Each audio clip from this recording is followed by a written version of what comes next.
2024 के लिए क्या है बीजेपी का प्लान? क्योंकि 204 सीटें हुई मुश्किल। मुश्किल सीटों को जीतने की क्या है बीजेपी की रणनीति? लोकसभा चुनाव की तैयारी में जुटी बीजेपी, इस बार मुकाबला मुश्किल। विपक्षी दल अभी गठबंधन की तैयारी भी शुरू नहीं कर पाए हैं। पीएम मोदी को चुनौती कौन देगा, ये सवाल ही नहीं सुलझ पाया है। विपक्षी दल अलग अलग लड़ेंगे या एक साथ आएंगे, इस पर भी सवाल उठ रहे हैं। तो दूसरी ओर बीजेपी ने 2024 की तैयारियां तेज कर दी हैं। उत्तर से दक्षिण और पूर्व से पश्चिम सभी जगह बीजेपी ने चुनाव की तैयारी एक साथ शुरू कर दी है।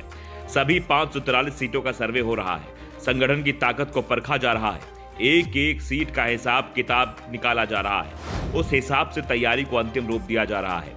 पार्टी 3 लेयर का सर्वे करा रही है। पहले सर्वे में निजी एजेंसियों की मदद ली जा रही है, दूसरा सर्वे आरएसएस के कैडर से करा रही है, तो तीसरा सर्वे पार्टी कार्यकर्ताओं के बीच से हो रहा है। सर्वे में कोई वर्ग छूट ना जाए, इसका विशेष ध्यान दिया जा रहा है। तीनों ही सर्वे की रिपोर्ट का मिलान हो रहा है, उसके हिसाब से ही रणनीति तैयार हो रही है। पार्टी ने पूरे देश में 204 सीटों की पहचान की है, जहां उसके सामने मुश्किलें हैं। इन्हें कठिन सीट की कैटेगरी में डाला गया है। आंध्र प्रदेश और केरल 2 ऐसे राज्य हैं जहां की सभी सीटें बीजेपी के लिए कठिन मानी जा रही हैं।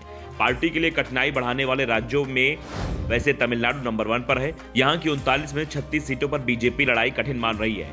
आंध्र की 25 और केरल की 20 सीटों पर भी मुकाबला बेहद मुश्किल माना जा रहा है। पश्चिम बंगाल, महाराष्ट्र और बिहार में भी करीब आधी सीटों पर लड़ाई बेहद मुश्किल बताई जा रही है। जो रिपोर्ट तैयार की गई है उसमें देश भर की 204 सीटों पर बीजेपी के सामने चुनौतियां बेहद ज्यादा बताई जा रही हैं। अब इन चुनौतियों से कैसे निपटना है, इस पर 28 और 29 दिसंबर को पार्टी हैदराबाद में विचार करेगी, रणनीति तैयार करेगी। दावा किया जा रहा है कि पार्टी ऐसे नेताओं की तलाश करेगी जिनका अपना आधार है। ऐसे नेताओं के सहारे बीजेपी जहां कमजोर है वहां खुद को मजबूत करेगी। बीजेपी ने लोकसभा सीटों को 4 हिस्सों में बांटा है: सर्वोत्तम, अच्छा, सुधार योग्य और अत्यंत खराब। चौथी श्रेणी की सीट वह है जहां बीजेपी की जीत की संभावना बहुत कम है, लेकिन इन सीटों पर नंबर 2 की स्थिति बन सकती है और अच्छा सहयोगी मिल जाए तो किस्मत बदल सकती है। पार्टी पूरे देश में करीब 200 सीटों पर खुद को बेहद मजबूत मानकर चल रही है। 70 से 80 सीटों पर स्थिति को अच्छी बताया जा रहा है और करीब इतनी ही सीटों पर सुधार की गुंजाइश बताई जा रही है। पार्टी ये मानकर चल रही है कि अगर रणनीति सही तरीके से काम कर गई तो 2024 में 325 सीटों तक पहुंच जा सकता है। कमजोर सीटों की पहचान पहले की गई है।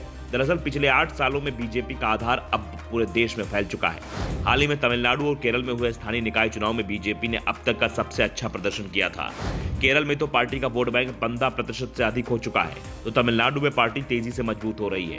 लेकिन अभी भी कर्नाटक को छोड़कर बीजेपी की हालत पूरे दक्षिण भारत में ज्यादा अच्छी नहीं है। दक्षिण भारत में कर्नाटक के बाद अब बीजेपी का सबसे ज्यादा फोकस तेलंगाना पर है, इसलिए चुनाव रणनीति बनाने के लिए हैदराबाद को चुना गया है। आंध्र प्रदेश पर भी पार्टी की नजर है, वो टीडीपी और वाईएसआरसीपी दोनों के संपर्क में है। तमिलनाडु में एआईएडीएमके के साथ गठबंधन तय माना जा रहा है, लेकिन चुनाव तक बीजेपी अपनी ताकत बढ़ाने पर जोर दे रही है। लेकिन बीजेपी को चिंता बिहार और महाराष्ट्र को लेकर ज्यादा दिख रही है।